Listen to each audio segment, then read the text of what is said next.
قل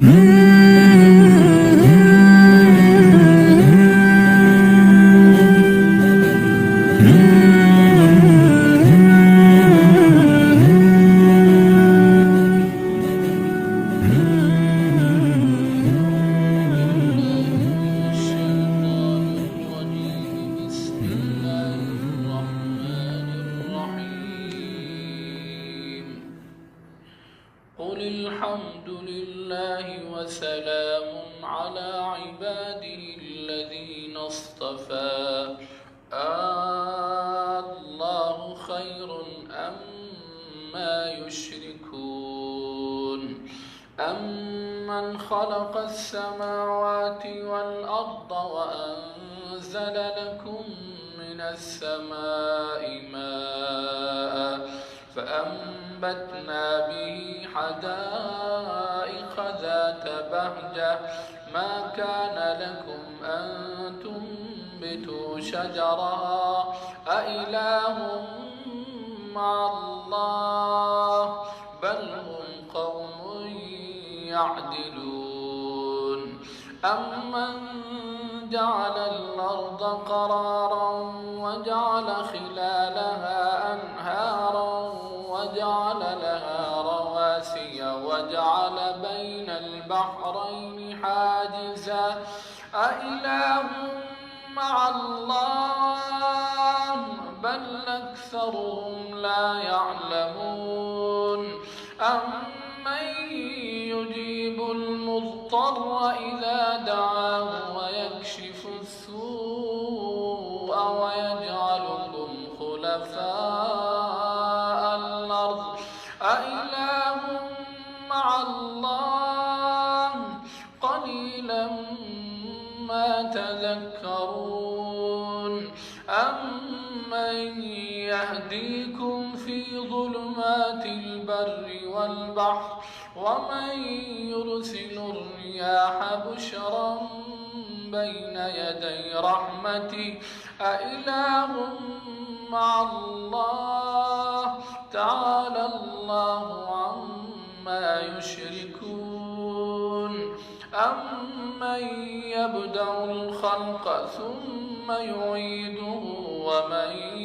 يرزقكم من السماء والأرض أإله مع الله قل هاتوا برهانكم إن كنتم صادقين قل لا يعلم من في السماوات والأرض الغيب إلا الله وما يشعرون أيان يبعثون بل ادارك علمهم في الآخرة بل هم في شك منها بل هم منها عمون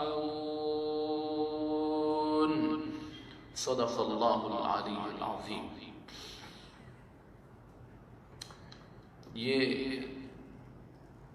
تمام آیتیں اس کائنات میں اللہ کے الہ اور اللہ کے رب اور خالق اور مالک ہونے کی دلیلیں ہیں، اور بہت ہی سادہ انداز میں اور بہت ہی عام فہم انداز میں انسانوں کو سمجھایا گیا ہے کہ پوری کائنات کا، زمین کا، آسمان کا، سورج ستاروں کا، سیاروں کا، ساری چیزوں کا خالق اور مالک کون ہے۔ قرآن کا یہ اسلوب ہے، اس کا یہ طریقہ ہے کہ وہ بات ایسے صاف انداز میں کرتا ہے اور ایسے آسان انداز میں کرتا ہے کہ ایک عام انسان بھی اس کو آسانی کے ساتھ سمجھ سکے۔ یہ اسلام کے عقیدے کی خوبی ہے۔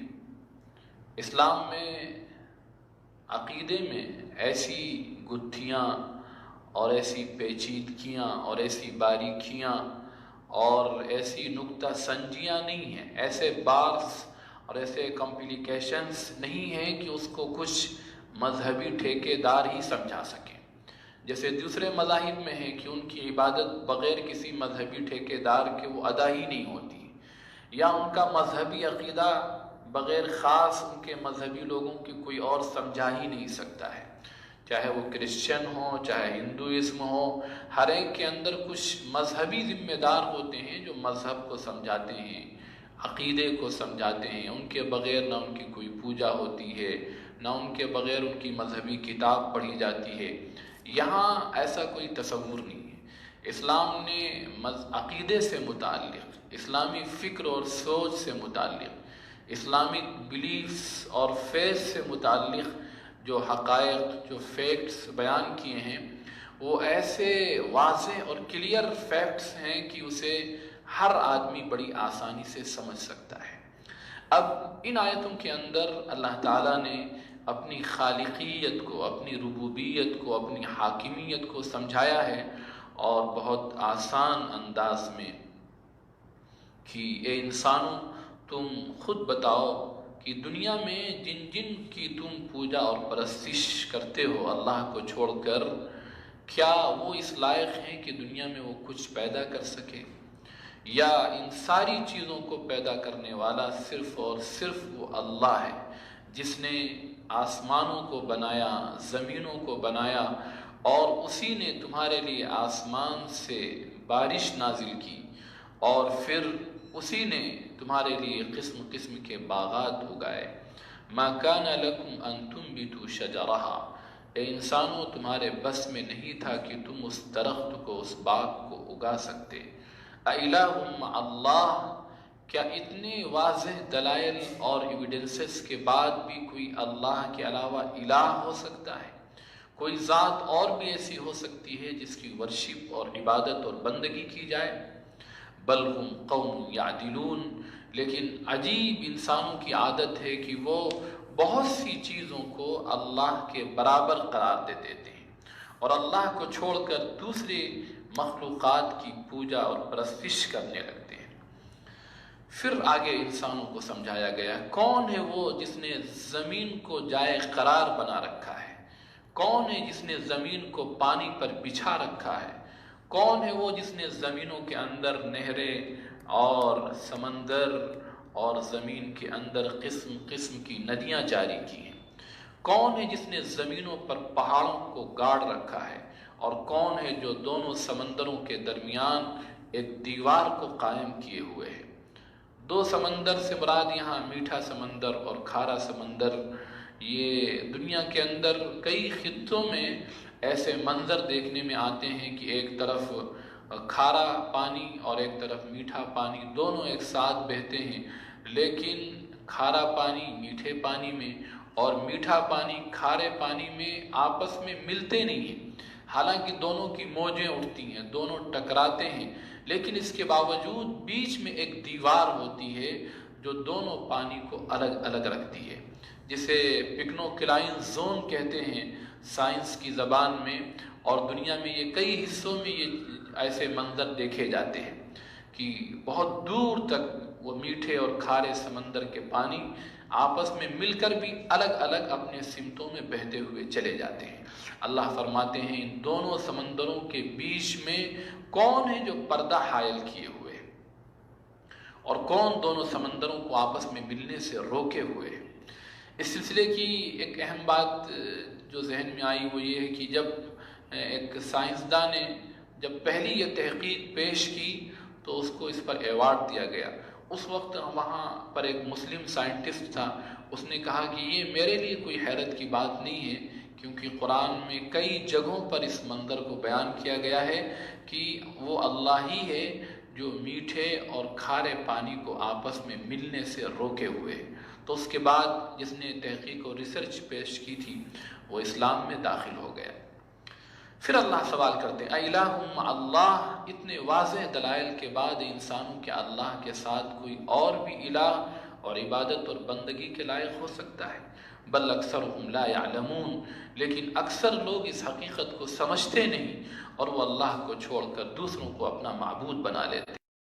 امن یجیب المضطر اذا دعاہ ویکشف السوء، کون ہے وہ جو مضطر کی، پریشان کی، جس کو سب نے جواب دے دیا ہو، کون ہے جو اس کی تکلیف کو دور کرتا ہے اور اس کی صدا کو سنتا ہے، اور کون ہے جس نے تمہیں زمین پر قائم کر رکھا ہے؟ کیا اس کے علاوہ، کیا اللہ کے علاوہ بھی کوئی ایسی ذات ہے جو عبادت اور بندگی کے لائق ہو؟ قلیلا ما تذکرون، لیکن تم بہت ہی کم نصیحت حاصل کرتے ہو۔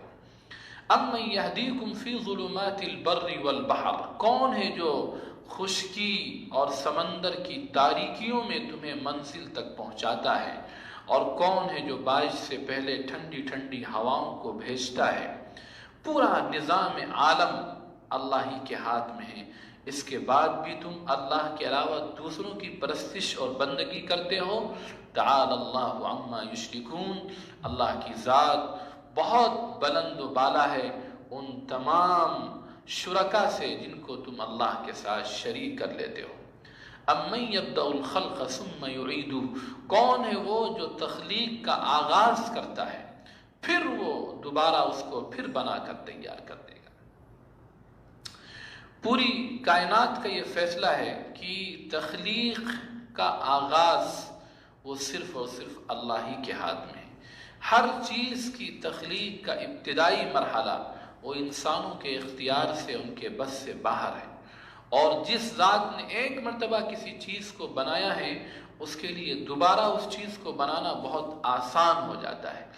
اس چیز کو ایک انسانی ذہن و سوچ کے اعتبار سے سمجھایا گیا ہے، کیونکہ انسان کے لیے سب سے پیچیدہ مسئلہ اور سب سے زیادہ دشوار مسئلہ یہ ہوتا ہے، وہ اکثر و بیشتر سوال کرتا ہے کہ جب ہم مر جائیں گے، سڑ جائیں گے اور گل جائیں گے تو ہمیں دوبارہ پھر کیسے بنایا جائے گا؟ تو اس کو ایک بہت عام انسانی سوچ کے اعتبار سے سمجھایا گیا ہے کہ ہر شخص کے لیے فرسٹ ماڈل بنانا، نقش اولین بنانا دشوار ہوتا ہے۔ اگر ایک شخص ایک بار کوئی چیز تیار کر دے اور بنا دے تو دوبارہ اس چیز کو بنانا اس کے لیے بہت آسان ہو جاتا ہے۔ اسی انسانی سوچ کو سامنے رکھ کر یہ جواب دیا گیا ہے، جب اس ذات نے تمہیں ایک مرتبہ بنا کر تیار کر دیا جبکہ تم کچھ نہ تھے۔ انسان کی حیثیت کیا ہے؟ انسان ذرا اپنے بارے میں سوچے تو وہ خود حیران ہو جائے گا۔ انسان جس نطفے سے وجود میں آتا ہے، اس نطفے سے پہلے اگر غور کرے تو یہ کہا جا سکتا ہے کہ نطفہ جو بنتا ہے وہ خون سے بنتا ہے، اور خون جو تیار ہوتا ہے وہ انسان جو غذا کھاتا ہے اس سے تیار ہوتا ہے۔ لیکن ان سارے مرحلوں کے اندر آپ دیکھیں کہ آخر غذا کو خون میں تبدیل کرنے والا کون ہے؟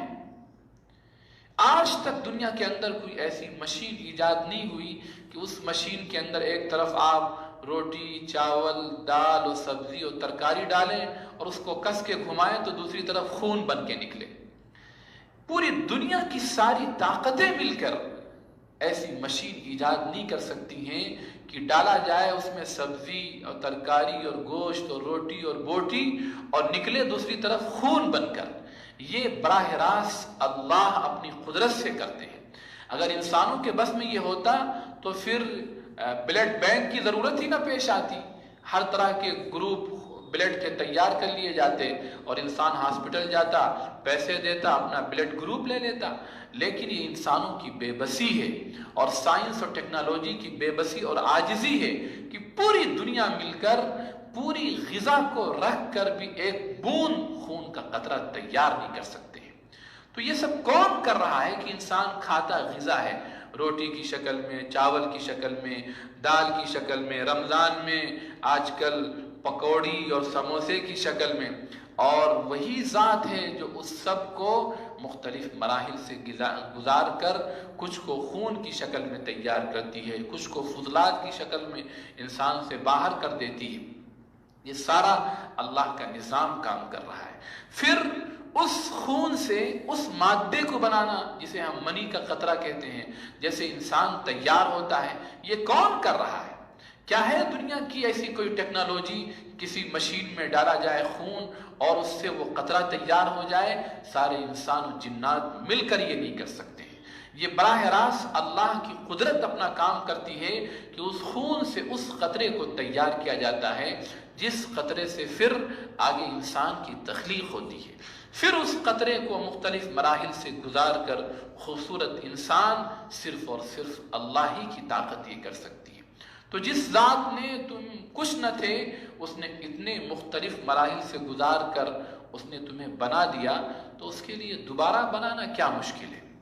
فرسٹ ماڈل بنانا دشوار ہوتا ہے، نقش اولین تیار کرنا دشوار ہوتا ہے، پہلی مرتبہ کوئی چیز بنانا دشوار ہوتا ہے، جب ایک مرتبہ وہ چیز بن جائے تو دوبارہ بنانا اس کے لیے وہ چیز بہت آسان ہو جاتا ہے۔ اسی سوچ کو یہاں سمجھایا گیا ہے کہ امن یبدأ الخلق ثم یعیدہ، کہ وہی وہ ذات ہے جو تخلیق کا آغاز بھی کرتی ہے اور وہی دوبارہ پھر بنا دے گی۔ من یرزقکم من السماء والارض، اور انسانوں آسمان و زمین سے رزق کا انتظام تمہارے لیے کون کرتا ہے؟ اِلٰہ مع اللہ، کیا اللہ کے علاوہ بھی کوئی الہ ہو سکتا ہے؟ کوئی اور بھی بندگی اور عبادت کے لائق ہو سکتا ہے؟ قُلْ هَاتُوا بُرْهَانَكُمْ إِن كُنتُمْ صَادِقِينَ، اے محمد صلی اللہ علیہ وسلم، آپ پوری دنیا کے تمام ان انسانوں کے سامنے چیلنج کرتے ہوئے یہ بات کہہ دیجئے کہ اگر اللہ کے علاوہ بھی کوئی الہ، کوئی اور عبادت اور بندگی کے لائق ہے تو تم اس کی دلیل پیش کرو۔ آدمی زبان سے تو بہت کچھ کہہ سکتا ہے کہ اس کی بھی پوجا کی جا سکتی ہے، اس کی بھی پوجا کی جا سکتی ہے، لیکن کوئی دلیل پیش کرے، کوئی پروف پیش کرے، کوئی ایویڈنس پیش کرے۔ معبودان باطل کی بندگی اور عبادت پر ایک بھی دلیل نہ عقل کے اعتبار سے پیش کی جا سکتی ہے اور نہ کسی آسمانی کتاب میں پیش کی جا سکتی ہے۔ صرف اور صرف ایک ذات ہے جو بندگی اور عبادت کے لائق ہے۔ کیوں ہے؟ اس لیے کہ وہی خالق ہے، وہی مالک ہے، وہی رازق ہے، وہی سارے عالم کو بنانے والا ہے، وہی نظام عالم کو چلانے والا ہے، وہی مدبر کائنات ہے۔ پورے دنیا کا نظام اور سسٹم اسی کے ہاتھ میں ہے۔ آج دنیا اپنی آنکھوں سے اس منظر کو دیکھ رہی ہے۔ ایک وائرس کے سامنے پوری دنیا نے اپنے سارے ہتھیار، ساری ٹیکنالوجی اور اپنے ساری طاقتیں وہ سب جھونک دیں، لیکن اس کے سامنے سیدھے کھڑے نہ ہو سکے۔ آج اٹلی اپنے ہتھیار ڈالے ہوئے ہے، امریکہ اس چھوٹے سے وائرس کے سامنے اپنی ڈگیں ڈالے ہوئے ہے، اور بڑے بڑے ملک جو اپنی طاقت اور قوت پر ناز کیا کرتے تھے، سب اس ایک وائرس کے سامنے ڈھیر ہیں۔ یہ خود اس بات کی واضح دلیل ہے کہ پورے نظام عالم کو چلانے والا کوئی ایسا ہے جس کے ہاتھ میں پورا نظام عالم ہے اور سب کچھ وہی چلاتا ہے۔ تنے تنہا پورے عالم پر کنٹرول، پورے عالم پر حاکمیت اور مالکیت اور خالقیت اور ربوبیت صرف اور صرف اسی کی ہے۔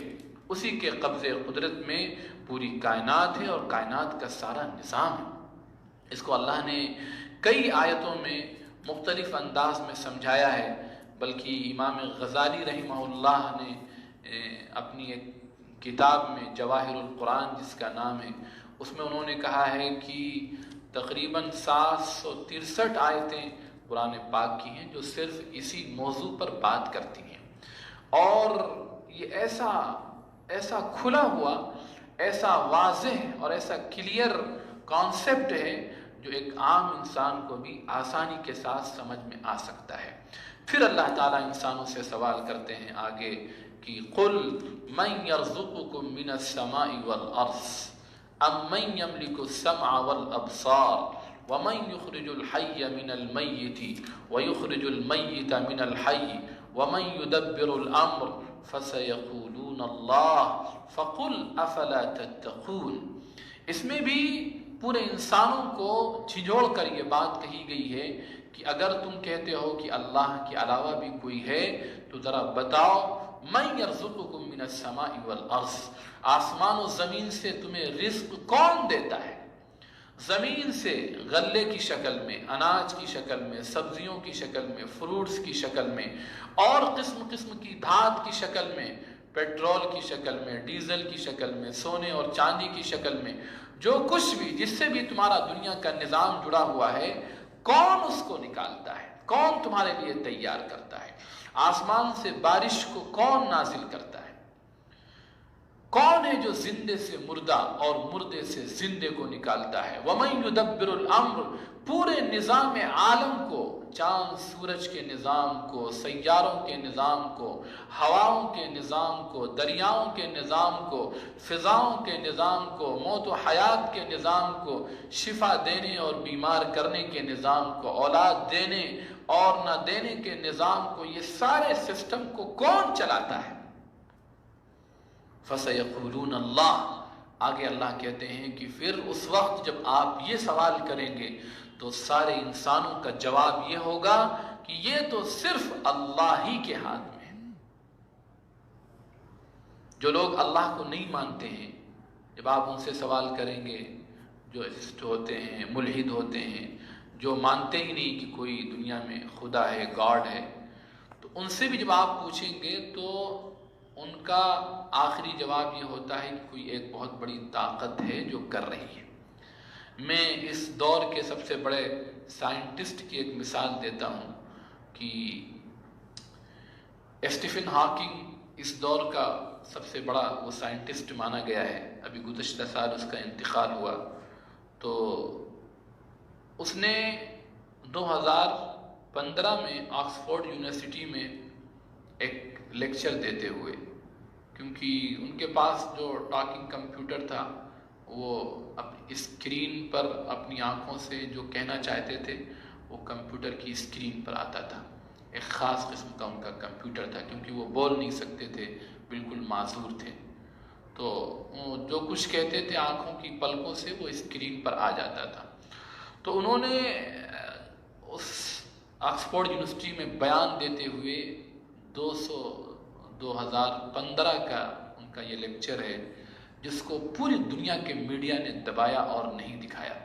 انہوں نے کہا کہ میں اپنی پوری زندگی ریسرچ کرتے کرتے جس آخری تحقیق پر پہنچا ہوں وہ یہ ہے کہ اس پوری کائنات کے پیچھے، اس یونیورسل سسٹم کے پیچھے کوئی ایک بہت بڑی طاقت ہے جو سب چیزوں کو کنٹرول کر رہی ہے۔ پھر انہوں نے کہا کہ اگر میں اس کو کوئی نام دوں تو میں اس کو گاڈ فیکٹر کہہ سکتا ہوں۔ یہ دبے لفظوں میں اللہ کی ذات کا اعتراف ہے، گویا انہوں نے ایکسیپٹ کر لیا کہ کوئی ذات ہے جو پورے نظام کو کنٹرول کر رہی ہے۔ اور یہ ان کے لیے مشکل تھا کیونکہ ان کے سامنے اللہ کا تعارف نہیں تھا، اللہ کی ذات و صفات کا انٹروڈکشن نہیں تھا۔ اس وجہ سے ان کو یہ کہنا پڑا کہ میں اگر اس کا کوئی نام رکھوں تو میں اس کو گاڈ فیکٹر کہہ سکتا ہوں۔ لیکن ہمیں اور آپ کو الحمدللہ ماؤں کی گود سے یہ بات سکھائی گئی ہے کہ پوری دنیا کا نظام چلانے والا وہ صرف ایک اللہ ہے، کیونکہ جس سسٹم اور جس نظام سے یہ پوری دنیا کا نظام چل رہا ہے وہ خود اس بات کا اعلان کر رہا ہے کہ اس کے پیچھے بہت بڑی طاقت ہے جو پورے نظام عالم کو چلا رہی ہے۔ تو اتنا زبردست کنٹرول یہ خود بتا رہا ہے کہ اس کے پیچھے کوئی کنٹرولر ہے۔ اتنی زبردست کائنات کی ڈیزائننگ یہ خود یہ بتا رہی ہے کہ اس کے پیچھے کوئی ڈیزائنر ہے۔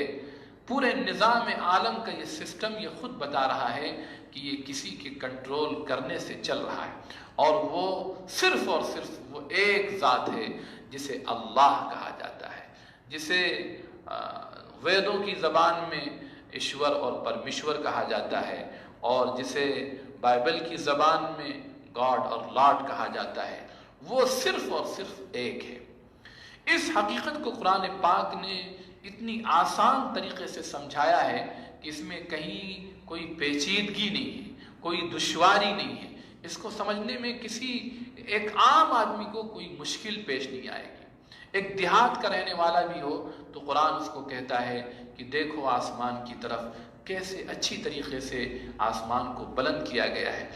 افلا ينظرون الى الابل كيف خلقت وإلى السماء كيف رفعت وإلى الجبال كيف نصبت وإلى الأرض كيف سطحت، کہ اے انسان اپنی نگاہوں کو ذرا لے جا آسمان کی طرف اور دیکھ کیسے اس کو بلند کیا گیا ہے، اور دیکھو اونٹ کو کیسے عجیب و غریب انداز میں اس کو بنایا گیا ہے، اور دیکھو زمین کو کیسے اس کو پانی پر بچھایا گیا ہے، اور دیکھو ان پہاڑوں کو کیسے ان کو زمینوں پر گاڑ دیا گیا ہے، نصب کر دیا گیا ہے۔ اولم ينظروا في ملكوت السماوات والارض، یہ انسان آسمانوں اور زمینوں کی بادشاہت میں کیوں غور نہیں کرتا؟ جب انسان غور کرتا ہے تو دل سے یہ آواز نکلتی ہے کہ اے اللہ، تو نے اس پوری کائنات کو کسی بڑے عظیم مقصد کے لیے بنایا ہے۔ کہیں کہا گیا اولم ينظروا الى السماء فوقهم كيف بنيناها وزيناها وما لها من فروج والأرض مددناها وألقينا فيها رواسي وأنبتنا فيها من كل زوج بهيج تبصرة وذكرى لكل عبد منيب۔ یہ انسان اپنی نگاہوں کو آسمان کی طرف لے جائے اور غور کرے کہ کیسے ہم نے اس کو بلند کیا ہے، اور کیسے ہم نے اس کو ستاروں سے، سیاروں سے، اسٹار سے کیسے ہم نے اس آسمان کو سجایا ہے۔ پھر اے انسان اپنی نگاہوں کو زمین کی طرف لے جا اور دیکھ کیسے ہم نے اس کو بچھایا ہے، اور کیسے ہم نے تیرے فائدے کے لیے قسم قسم کی چیزیں تیار کی ہیں۔ تبصرۃ و ذکریٰ لکل عبد منیب، یہ ساری چیزیں ہر اس بندے کی نگاہ کو کھول دینے کے لیے کافی ہیں جو واستوک ایشور اور حقیقی لاڈ اور گاڈ تک پہنچنا چاہتا ہے۔ یہ وہ حقیقت ہے جو آج ہزاروں نہیں لاکھوں انسانوں کے دلوں کو اپیل کر رہی ہے۔ اسلام کی عقیدے کی یہ صاف ستھری تعلیمات آج لاکھوں انسانوں کو اپنی طرف متوجہ کر رہی ہے، اور جب وہ اس کو قبول کرتا ہے تو پھر دنیا کی کوئی طاقت اس کو ہٹا نہیں سکتی۔ اس کائنات کے اندر ایک نہیں ہزاروں ایسی مثالیں ملیں گی کہ وقت کا بادشاہ تھا اور اپنے پورے علاقے کا سب سے مالدار شخص تھا، جب اس نے اسلام کو پڑھا اور سمجھا تو اس اسلام نے اس کے دل کو اپیل کی، پھر اس نے خوشی کے ساتھ اس کو قبول کیا۔ اس کی وجہ سے اسے اپنی بادشاہت چھوڑنا پڑی، اپنی ساری دولت چھوڑنا پڑی، لیکن خوشی کے ساتھ اس نے اس سودے کو قبول کیا۔ لیکن جو دولت اسے ملی تھی اس دولت کو وہ چھوڑنے کے لیے کبھی تیار نہیں ہوا۔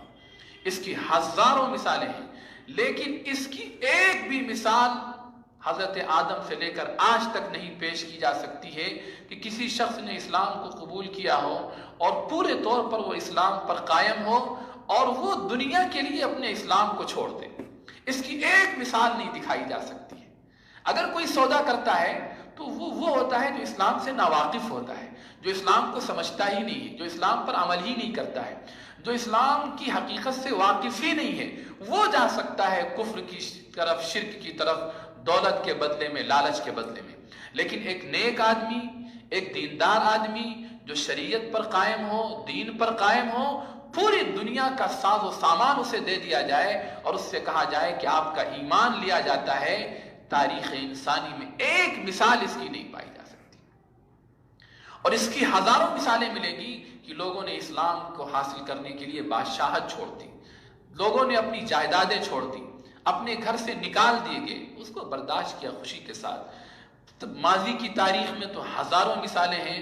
میں اس دور کی مثال دیتا ہوں، انگلینڈ کے پادری کے بیٹے نے جس وقت ورلڈ ٹریڈ سینٹر پر حملہ کیا گیا اور پوری دنیا میں اسلام کو بدنام کیا گیا کہ یہ دہشت گردی کا مذہب ہے، تو اس نے پھر اسلام کی اسٹڈی شروع کی، اور جب اس نے اسلام کو پڑھا تو اسلام میں جو حقیقت ہے، جو فیکٹ ہے، جو ریالٹی ہے، اس نے اس کے دل کو کھینچ کر رکھ دیا۔ اس نے کہا کہ اس سے سچا کوئی مذہب نہیں ہو سکتا ہے۔ اس نے خوشی کے ساتھ اس اسلام کو قبول کیا، اور جب اس سے وہاں کے چینلز نے اور اینکرز نے سوال کیا تو اس نے بڑی خوشی کے ساتھ چینل پر آ کر اپنا یہ بیان دیا کہ میرے دل کی جو آواز تھی وہ مجھے اسلام میں ملی ہے۔ اس کا باپ وہ 5 چرچز کا ذمہ دار تھا۔ اس نے کہا کہ میں اپنے گھر میں اس چیز کو برداشت نہیں کر سکتا ہوں۔ اس نے بیٹے کو بہت ٹارچر کیا، بہت سزائیں دی۔ اس نے صاف کہا کہ ابو جان مجھے جو دولت ملی ہے میں اسے چھوڑ نہیں سکتا ہوں چاہے میری جان چلی جائے۔ آخر میں اس نے پریس گرم کر کے، اور جب وہ پریس بالکل آخری پوائنٹ پر پہنچ گئی تو اس کے بدن کے کپڑے اتار کر اس کی پیٹھ پر رکھا، 5-6 جگہوں پر رکھا کہ کسی طرح یہ بے چین ہو کر اس اسلام کو چھوڑ دے۔ لیکن وہ ہمیشہ یہ کہتے رہا کہ ابو جان میری جان جا سکتی ہے لیکن میں نے جو دولت پائی ہے میں اسے نہیں چھوڑ سکتا ہوں۔ بالآخر اسے گھر سے نکال دیا گیا۔ وہ رائل فیملی کا آدمی اور بہت بڑی دولت اور خزانے کا مالک، لیکن خوشی کے ساتھ اس نے یہ سودا قبول کیا اور ایک عام آدمی کی طرح زندگی گزاری۔ پھر جب وہ حج کے لیے جو ہے وہ اللہ کے دربار میں حاضر ہوا تو وہ بار بار اپنی پیٹھ کو احرام کی حالت میں جو ہے وہ چھپاتا تھا، لیکن کچھ لوگوں نے جب اس کی پیٹھ پر سخت نشانات دیکھے تو بڑے عجیب و غریب ان پر کیفیت تھا۔ انہوں نے جب پوچھا اس سے اور جب اس کو بہت مجبور کیا تو اس نے اپنی پوری داستان بتائی۔ یہ خود اس بات کی دلیل ہے کہ اسے اس دولت میں، اس بادشاہت میں اور اس ساز و سامان میں وہ سکون نہیں تھا جو سکون اس شخص کو اسلام کی دولت کو قبول کرنے کے بعد ملا، کیونکہ یہ آتما کی شانتی تھی، کیونکہ یہ اس کے دل کا وہ پیس اور وہ امن، وہ سکون تھا جو صرف اور صرف اسی تعلیم میں اور اسی گائیڈنس میں اور اسی ٹیچنگز میں موجود ہے جو اللہ نے اور حقیقی خالق اور مالک نے اس میں رکھی ہے۔ اس وجہ سے اسلام یہ دل کی آواز ہے، سارے انسانوں کی ضمیر کی آواز ہے، سارے انسانوں کی آتما کی آواز ہے، اور اس کو اسلام نے بڑے آسان انداز میں سمجھایا ہے۔ اسی کی یہ دلائل چل رہے ہیں۔ انشاءاللہ کل کے درس میں بھی اسی کے دلائل اور اسی کے ایویڈنسز پیش کیے جائیں گے۔ اللہ تعالی ہم کو اسلام کی حقانیت کو سمجھنے اور پوری طریقے سے اس پر عمل کرنے کی توفیق عطا فرمائے۔ وآخر دعوانا ان الحمدللہ رب العالمین۔